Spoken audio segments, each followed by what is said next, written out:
গতিকে তেওঁলোক পাৰিব চিটিখিনি তেখেতসকলে কালি অনাৰেবল MLA-সকলৰ আগত আমি প্ৰেজেণ্টেশ্যন দিছিলোঁ। আমি স্কিমটো 8 তাৰিখে অনাৰেবল CM ছাৰে ইয়াৰ পৰা প্ৰেছ মিট কৰি পেলাই 3 বছৰ পিছত 4 বছৰ পিছত আমি নতুনকৈ ড্ৰাফট কৰিম বেস্ড অন আৱাৰ এক্সপিৰিয়েঞ্চ। গতিকে এতিয়া দ্বিতীয়টো কথা হ'ল যে গাৰ্লছৰো কোন তেওঁলোকে এই আঁচনিটো পাই গৈ থাকিব।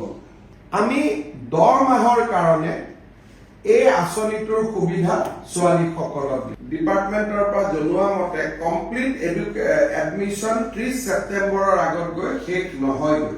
1000 টকাকৈ দিম টিল নেক্সট ছামাৰ ভেকেশ্যন। তেওঁলোকে এই আঁচনিটোৰ সুবিধা নাপাব আৰু যদি আমি তেওঁক টকা দিওঁ এইটো আমি আমাৰ গোটেই স্কিমটোৰ কোনো আৰ্থিক মানদণ্ড আনা নাই যে 4 লাখ টকা হ'ব, 5 লাখ টকা হ'ব,